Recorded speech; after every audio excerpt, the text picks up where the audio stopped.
أعوذ بالله من الشيطان الرجيم بسم الله الرحمن الرحيم. Today we will talk about fasting and Ramadan.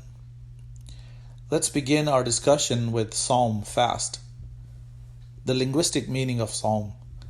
The word siyam, singular Psalm, is derived from sama, which means to refrain from eating, drinking, talking, etc.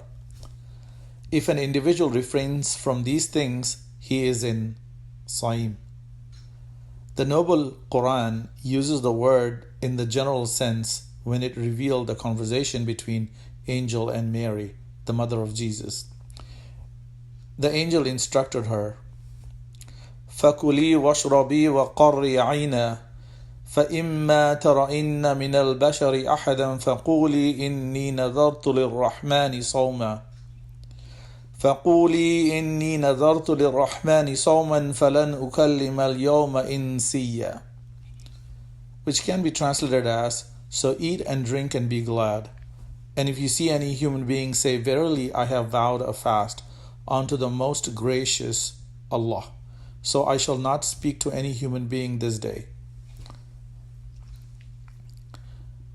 The phrase I shall not speak is the interpretation of the Arabic word Psalm. The reason for this interpretation is that Psalm cannot mean fast, that is to refrain from food, because Mary had just been told to eat from the fruits of the palm tree. This general meaning is common to the Arabic language. Now let's see what is the juristic meaning of Psalm. In the terminology of the Sharia, the word Psalm means to abstain from food, drink, and sexual activity from dawn to sunset, with the intention of doing so sincerely and solely for the sake of Allah subhanahu wa ta'ala, the Exalted. This is because fasting purifies the soul and cleanses it from the evil that might cause it to become a miser and their ill behavior.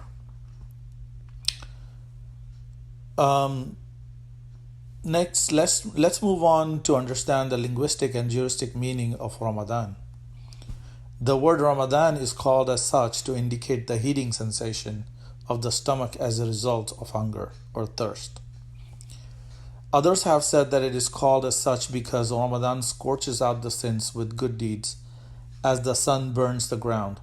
Others have said that it is called as such because the hearts and souls are more readily receptive to the admonition and remembrance of Allah subhanahu wa ta'ala during Ramadan, as the sand and stones are receptive to the sun's heat. The framers of this beautiful language may have been inspired in naming this month Ramadan. Otherwise, the relationship between the heat and its properties is miraculously similar to that of Ramadan. While the heat represents the matter that helps shape, form, and mold virtually every matter on the planet, from metal and plastics to plants and living cells, Ramadan undoubtedly helps a serious believer remold, reshape, reform, and renew his physical and spiritual disposition and behavior. So that is the discussion of fasting and Ramadan for today. May Allah subhanahu wa ta'ala help us get through this Ramadan and help us remold ourselves, reshape ourselves, reform and renew our spiritual disposition and behavior. Ameen ya Rabbal Alameen.